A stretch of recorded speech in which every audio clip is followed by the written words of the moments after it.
उत्तर प्रदेश में चुनावी काउंटडाउन शुरू हो चुका है और 10 फरवरी को पहले चरण का मतदान होना है। लिहाजा लखनऊ के बाद अब दिल्ली में बीजेपी टिकट पर चुनावी मंथन करेगी।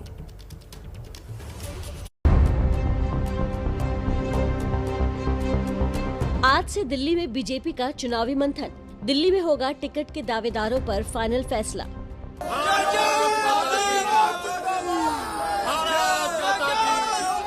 टिकट की दावेदारी को लेकर कल लखनऊ दफ्तर में भी बीजेपी की अहम बैठक हुई, जिसमें उम्मीदवारों की लिस्ट तैयार की गई।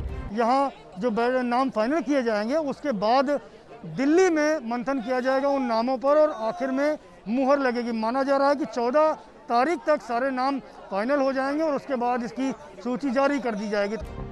लेकिन फाइनल फैसला तो दिल्ली में ही होगा। लिहाजा आज से बीजेपी नेता अगले 3 दिन तक चुनावी मंथन करेंगे।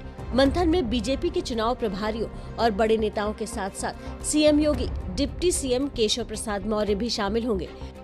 सुबह 9 बजे सीएम योगी इस बैठक के लिए दिल्ली पहुंचेंगे।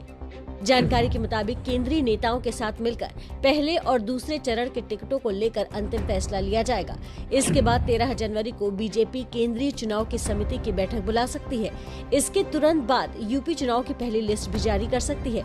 सूत्रों के हवाले से खबर ये भी है कि कुछ मौजूदा विधायकों के टिकट कट सकते हैं। हालांकि यूपी में बीजेपी अपनी जीत को लेकर आश्वस्त है। कमल खिल रहा है और दमदार कमल खिल रहा है और उत्तर प्रदेश को सुशासन देने वाला कमल खिल रहा है। अयोध्या, काशी, मथुरा सबको विकास के एक नए कीर्तिमान की ओर ले जाने वाला कमल खिल रहा है। कि बीजेपी स्वीप कर रही है, पिछला रिकॉर्ड तोड़ रही है और आने वाले चुनाव में जो विपक्ष है सभी दल वो अपना पिछला आंकड़ा नहीं पार कर पाएंगे। बता दें कि यूपी में पहले चरण में 10 फरवरी को 58 सीटों पर वोटिंग होगी। इन 58 सीटों में ज्यादातर जिले पश्चिमी यूपी के हैं। इनमें मेरठ, नोएडा, गाजियाबाद, आगरा, मुजफ्फरनगर शामिल हैं। ये वो इलाके हैं जो जाट बहुल है। इसी इलाके के किसानों ने दिल्ली में केंद्र सरकार के खिलाफ घेराबंदी की थी, लेकिन किसान कानूनों की वापसी हो चुकी है। लेकिन क्या किसान अब भी केंद्र सरकार से नाराज हैं या फिर बीजेपी जाटलैंड को साथ पाएगी?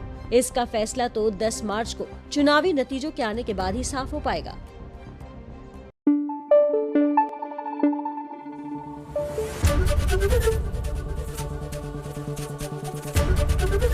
एबीपी न्यूज आपको रखे आगे।